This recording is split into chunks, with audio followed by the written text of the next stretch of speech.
Goldie. Welcome back to the latest edition of Terrace Talk. Been a few weeks, of course, with the international break. These periods always feel like they drag, but Norwich City are back in Championship action on Saturday. They make the trip to the West Midlands and to the Hawthorns to face West Brom.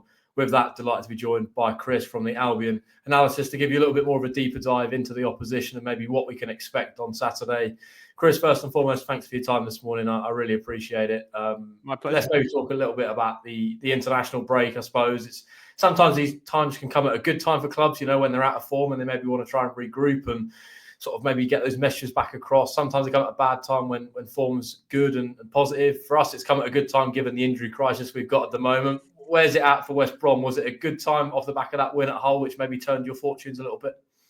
I don't really know, to be honest with you, because you could argue that the international break last time came at a decent time for us because we just lost 2 on the bounce. We'd drawn with Millwall, and you think, oh well, it's it's an opportunity to now go and regroup and sort of like put some things into practice on the training ground, and we went and drew the next 5 on the spin. So it's really hard. It's really hard to tell. To be honest, in some respects, it's guesswork.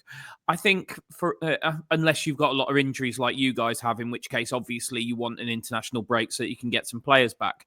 But I think for us, I think it was just getting that monkey off our back before the international break. That.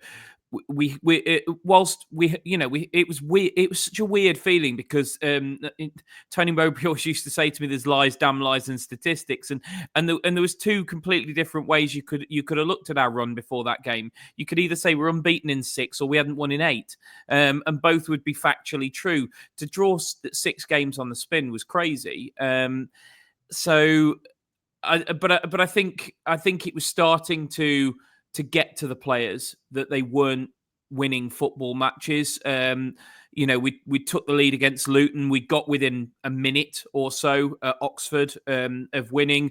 We were denied what I believe was a pretty blatant penalty at Blackburn and missed 2 pretty clear one-on-ones. I mean, to balance that out, we absolutely got away with one against Burnley. There's nothing wrong with that Jadon Anthony goal. So, the Lord giveth and the Lord taketh away, I suppose, to a certain degree. But I think there was an element of, can we actually even get over the line in a game? And, it was, I think, not only the win, but the way we did it.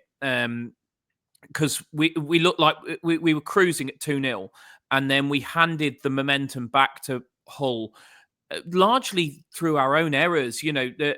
Alex Palmer inexplicably passes the ball out for a corner, and then when we defend the corner from the next goal kick, plays it straight to a Hull player. And to be honest, we were shaky from that point on. They got the goal, and to be honest, to defend it out for a whole half the way we did, whilst it was pretty nerve-wracking in the stands, and seeing us only have 1 shot in the entire second half, I think hopefully it proves something to the players that they can score goals and they can get over the line. And in some respects, it might have actually proved more to them than if we'd gone there and just rolled Hull over 4-0 and they'd offered absolutely no resistance, because that probably would have just said, oh, well, Hull are a bad team on a bad run. I think what this showed is that Hull actually have got some good players and some fight, and they could have hurt us. But in that second half, we didn't really let them. Yeah, you sort of mapped it out there, maybe that difficult spell. Prior to that, at the start of the season, 5 wins, 1 draw. I mean, everything felt really rosy at that stage. You then hit this difficult patch of form, and obviously now come out of that with the victory over Hull. Where you are sort of in the league, 5th at the moment, 25 points. Would you have taken that at this stage of the season, at the start of the campaign? Oh God, yeah. I mean, we brought in 11 players, we sold 11 players. Like, I mean, look, I'm not going to shy away from the fact that in my pre-season predictions, I either had us eighth or 9th. I can't remember now. I'm certainly not going to rewrite history and start saying that. No, but I mean, to be fair, I caveated it at the time with saying, but we did these long before. I think we'd only brought like 3 players in at that point. I didn't know who the other 8 were going to be. So I think there was a lot of people worried about the fact that that this could be a season of transition. We knew we needed to get the wage bill down. Basically, we're you 12 months earlier, because if you don't go up this season, this is the summer you're going to have next season. And we needed to get the wage bill down. We needed to get the age of the squad down, because we had the oldest squad in the oldest starting 11 on average in the league last season. We had one of the I think behind the three relegated clubs, we had the next highest wage bill. And and again, now you've taken that mantle on. So I think it was important. The work we did off the pitch was partly about making us competitive on the pitch, but it was also about making us sustainable. It was about making sure that we had saleable assets, because the reality is players in their 30s aren't saleable assets. It was about making sure that if things do go wrong, that we've got players that we can sell to Premier League clubs and make some money back. That we didn't have a wage bill that was crippling us. We had to do all these things, and to do that and make ourselves competitive at the same time is really difficult. But as much as some Albion fans, aren't in love with necessarily the style or the fact that we just don't score that many goals. We do have one of the best managers in the Championship for me, without a shadow of doubt. I personally think the best manager in the Championship, but you will hear dissenting voices from Albion fans on that, and I can understand why. We've scored 2 goals at home all season. You're not going to get people. This is not Tony Mowbray's Albion, where we were winning 4-3 and stuff like that, and it was entertaining even if you lost. We've had a lot of 0-0 draws, and people aren't going to look at that and go, "Oh, great." But the reality of the situation is, we've lost. No team in the league has lost less games than us, and not losing is a pretty good foundation for anything. So, yeah, I would have taken it before the start of the season. I also think if our results hadn't been bottlenecked, like 5 wins and a draw at the start, and then 8 without a win before the win against Hull, if those had just been muddled in, and the sort of like the 6 draws, well, 7 draws total, had been sort of more muddled in between, been more win draw, because it's we're 6 wins, 7 draws, and 2 defeats.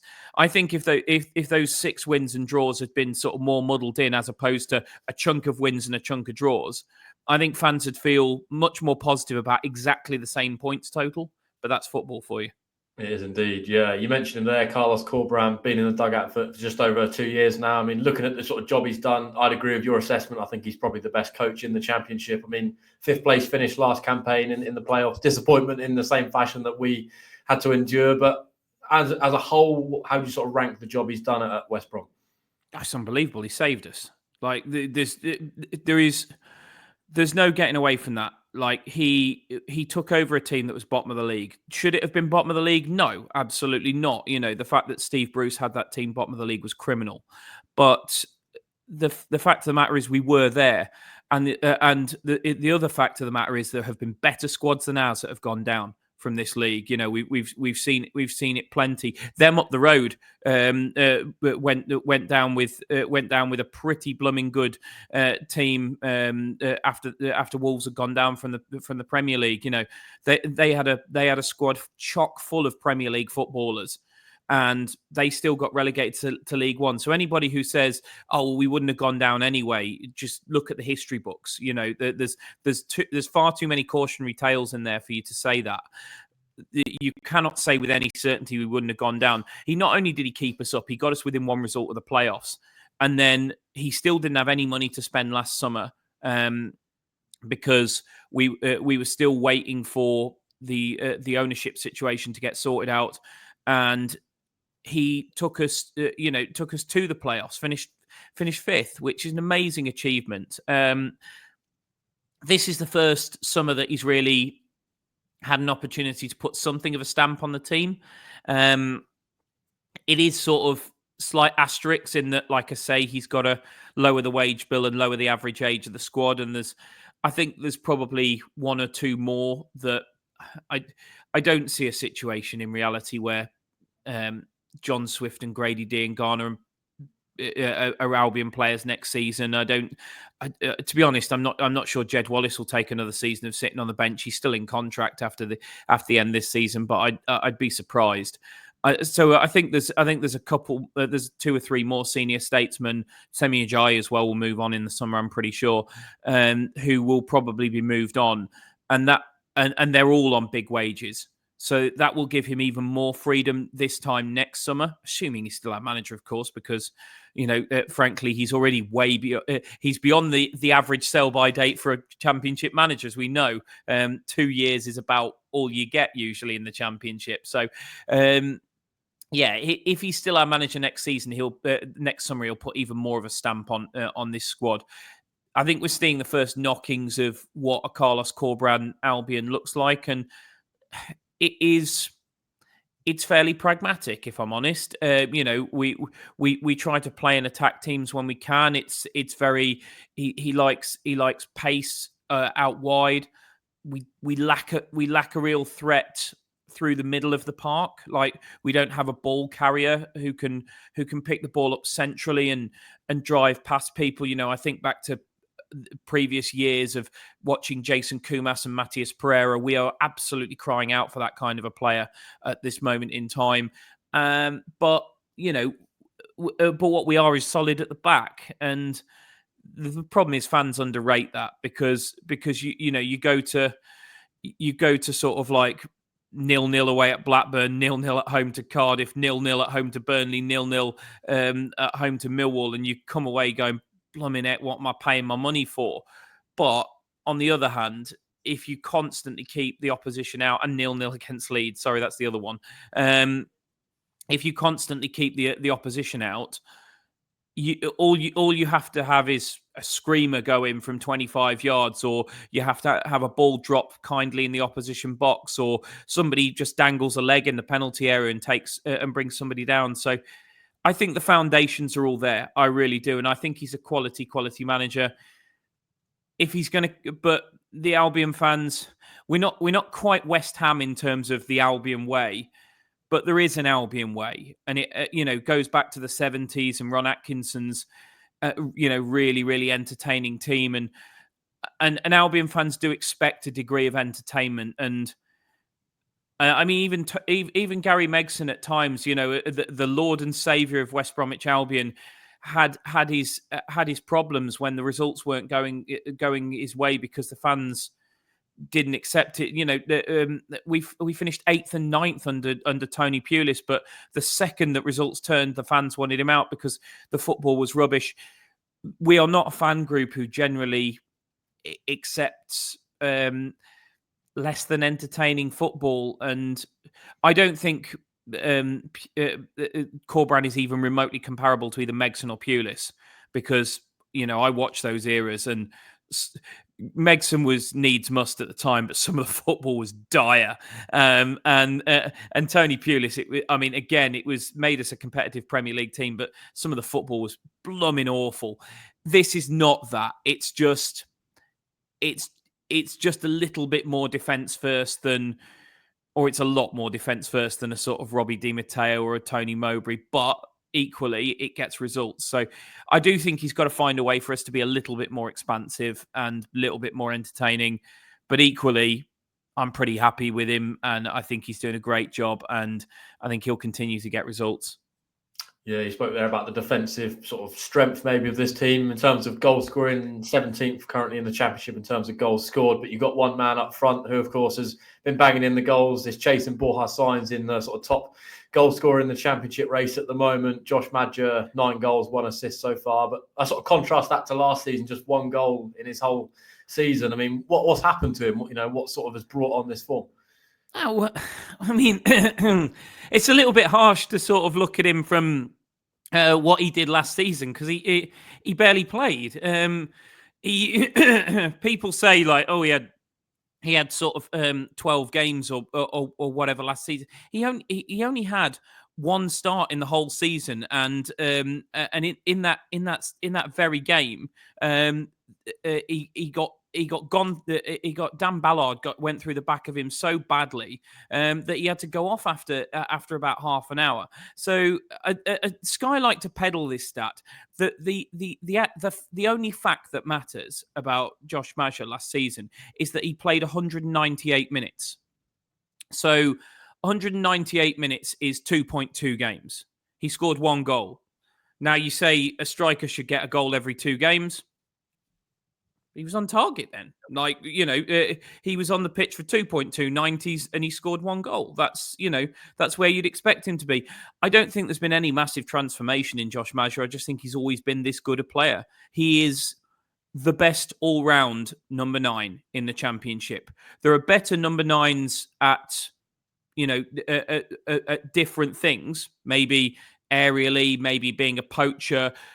There is not a better 9 in the division at being able to do everything, like drop in, link the play, actually attack the penalty area, be an aerial threat as well. Josh Maja's he is a 7, 8 out of 10 in all those things.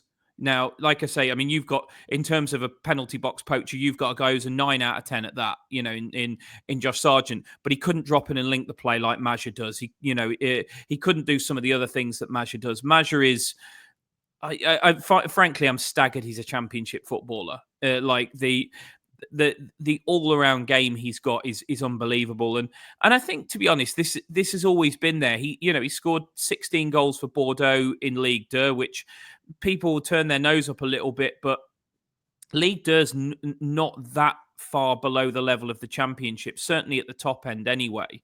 And I mean, you go back to his time at Sunderland. He was banging them in for fun in League One, with 15 goals. So where he's had consistent runs of games, he's generally scored goals, to be fair to him. The only time he's really had a consistent run of games and not scored goals was Stoke, but then Stoke ruin every striker that you give them anyway. So that's irrelevant. Again, it's like sending a striker to West Ham and then complaining that they don't score. It's like, well, it's West Ham, isn't it?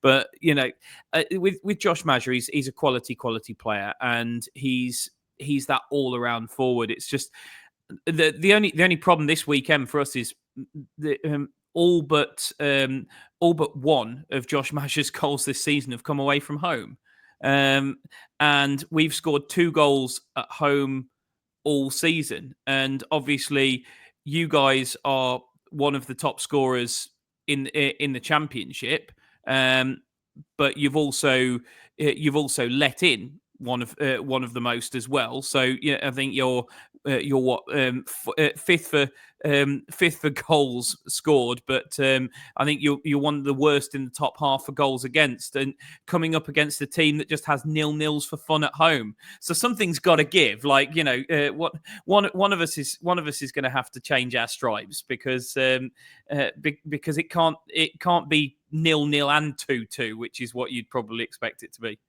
Yeah, exactly. Well, I'll sort of press you for a score prediction just very shortly. In terms of key players more generally, I mean, sometimes it can be quite eye-catching to look at maybe the striker, the amount of goals he scored. With Norwich, we get Borja Sainz must be your most important player. But is there someone within the Albion ranks that we can kind of look out for as a danger man, but maybe not so prominent in terms of goals, assists, whatever it might be? Yeah, I mean, look, I think a few weeks ago, I probably would have said Tom Fellows to you, but he's not in the best of form at this moment in time. I think defensively, it's Darnell Furlong. We've basically had to change three of the back four. Hegan was playing left back; he's had to move inside. Holgate's had to come in at centre half, and Styles has had to come in at left back because of injuries to Ajayi, McNair, and Bartley. So we've had to jig the defence around, but the one constant has been Furlong at right back, who is wearing the captain's armband at the moment. He's sort of third choice captain. Jed Wallace's club captain, Carl Bartley's vice captain, but Jed's not starting, and Bart's is injured. So at the moment, Furlong's wearing the armband, and frankly, he's doing it justice. He's been absolutely unbelievable. He was phenomenal at Hull. Absolutely phenomenal. Like, they were just pumping balls into our box towards João Pedro, and Furlong was just winning absolutely everything. He was incredible. I think further forward, Mowat looked really tired before the international break, but when Alex Mowat's on it, he links the play for us. Like, he takes the ball off the back four and gets it and progresses it up the field. And Alex Mowat playing well is Albion playing well a lot of the time. So he's a massively important player. And the wild card this season has been Karlan Grant, who I think most Albion fans would have driven him wherever he wanted to go in the summer. Like, I think he was done in all of our eyes. Like, there wasn't anybody who wanted him back in the side as far as I could see. And yet he's come back in, and there's a very strong argument to say Karlan Grant has been our most consistent player. He and Furlong anyway. He hasn't had a bad game. He has not had a bad game. He is a constant threat off that left-hand side. And then we've kind of rejigged it a little bit in recent weeks. And the last two games, Mikey Johnston's gone out on that left-hand side, and Karlan Grant's had to come into a 9, dropping Mazur into the 10. And he still had big contributions. He obviously got the deflected opener against Hull.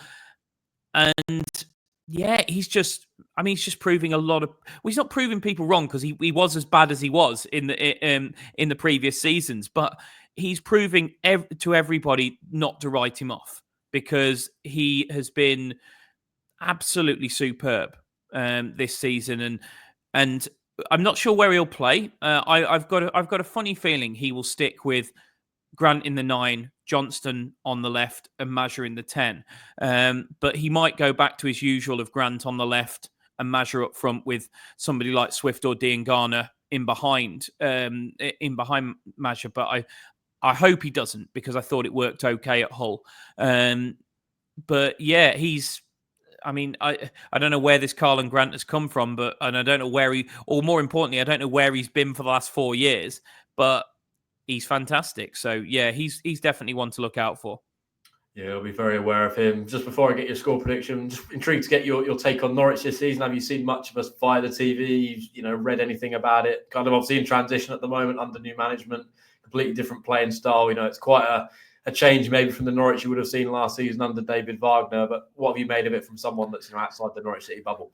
Well, there was a player that I hadn't really heard of who did really well for you. He was a fellow with a flag at Derby who was absolutely fantastic for you. Yeah, he played really, really well. No, Norwich are a funny side, because every time I sort of see you, I'm quite impressed. But then I don't know, you just seem to have a little bit of a soft centre to you.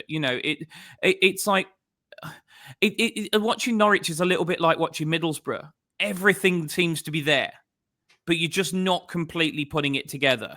You've got plenty of talent in the squad. I mean, there's absolutely no denying that. I know you've obviously had to move a few on, but Borja Sainz, as you say, has massively stepped up. You've got people like Josh Sargent. You've got experienced players like Shane Duffy as well within that side, and Jack Stacey, who I know has played a bit less, but Callum Doyle as well, a player that I really, really like. So you've got quality players. It's just, and I can see you being one of those sides who it sort of clicks second half of the season, and a little bit like you did last season, and you just have a bit of, because let's be honest, I mean, let's shadow back 12 months.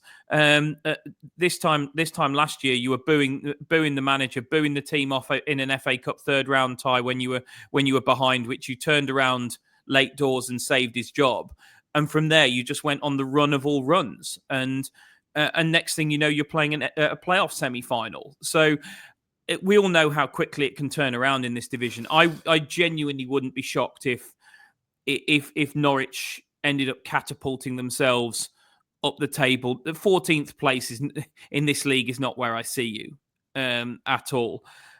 And I know the top scorer in the league played for a team that nearly got relegated last season. But if you've got a sort of midfielder slash a wide attacker who's top scorer in the league, you really shouldn't be in the bottom half of it.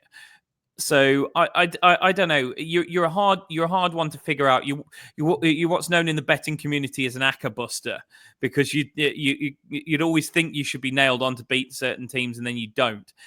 But I also think you're that dangerous team that you might look at the form on paper and say, oh, Norwich, we should be turning them over because based on recent results, they've lost their last 3. They haven't won in 6. All these sorts of things. But a bit like us, when we hadn't won in 8, you'd still look at us on the pitch and who we've got playing and everything, and go, yeah, but man for man, do you really expect to come and roll this team over? I don't think we can take anything for granted at the weekend. I mean, we've only won one in 9, so we definitely can't. But I think you're a good team on paper. I don't know how many of the injuries you've got back. I'm hoping not too many. Especially hoping your goalkeeper's not back, because it looks like your standing goalkeeper is blooming awful. But he'll have a blinder now. I've said that, but yeah, I don't know. I think you're a good team. I think you're probably slightly in transition because it's a new manager, and I think, to be honest, if you keep the faith and don't boo him during a 3rd round FA Cup tie, I think he'll probably get it to click for you in the second half of the season, because I just think there's too many good players there for that not to happen. Yeah, I think the bad news is Angus Gunn probably is one of the players that might return for Saturday's game from a West Brom perspective. With that, I suppose, how do you see this game unfolding, Chris? I mean, a very intriguing encounter, as we've kind of painted throughout this chat. I mean, numbers-wise, it could be 0-0, it could be 3-3 with the way Norwich are playing at the moment. So how do you see the game unfolding? I am going to be quietly confident. I'm certainly not going to jump around and say we're going to romp to victory when we're 1 win in 9 and we've scored 2 goals at home all season. But I do think you're the sort of team that might suit us a little bit. We don't like teams who come and park the bus against us at the Hawthorns. I think you will come and play, but I think at the same time you'll leave a few spaces in behind. Even the good teams that we've played at the Hawthorns, other than Middlesbrough, have come with a real defensive mindset. Burnley are a quite defence-first team. Leeds came very defensive. I don't think you'll do that. I think you'll leave a little bit of space. I'm going to say 2-1 to the Albion, but I feel like I think whoever gets the first goal, it will be massive, and I think it could just as easily be 2-1 to you guys. But obviously, I have to back my own team, so I'm going to say 2-1 to us. Yeah, that's completely fair. Before we round off, just want to plug your podcast, Chris, where Albion and Norwich fans can find your guys' content. Absolutely, Albion Analysis. We don't do preview content on the pod, but on if you find us on Substack, you will be able to read content from us, and a wonderful preview from Adam as well, who's very kindly writing that for us. So if you want to have a look at the written content, there'll be plenty of preview content on there. Obviously, a load of stuff on us. I think Pete's doing stuff on our set piece threat or lack thereof at the moment, and we're obviously doing an analysis of Norwich as well. And then there will be an after the game pod as well, which I'm hoping to get up as early as Saturday night. Not least because I have to go to my mother-in-law's 70th birthday on Sunday, so there's going to be no chance to edit it then. So if you want to listen to the opposition view after the game, the pod should be up by sort of very early hours of Sunday morning / late Saturday night. There we go. Of course, we'll link all that good stuff down below. First and foremost, Chris, thanks for your time this morning now, as it is. Of course, it'll be this afternoon by the time people are watching this. Yes, it's going to be an intriguing game on Saturday. I almost can't see the way it's going to go, given the way that Norwich have got players back available, which will hopefully, of course, give us a boost, but bad form prior to the break. So we're hoping to bounce back. West Brom, of course, hoping to build off their win at Hull. So lots of good stuff, of course, as well, coming across our channels before this big game. We'll be speaking to Johannes tomorrow to get that full injury bulletin ahead of this game. Of course, Sam will bring you his tactical analysis on this channel as well ahead of the game and the way maybe he sees Norwich lining up. And of course, we've got an exclusive interview as well with former Norwich City defender Tim Closer coming your way. By the time you're watching this, that will be live. So lots of good stuff to get your teeth into ahead of a trip to the Midlands. Always do enjoy a trip to West Brom and the Hawthorns, a place that Norwich in the past have done quite well at, but recently maybe less so. So we'll see what we get on Saturday afternoon. Thanks for joining us.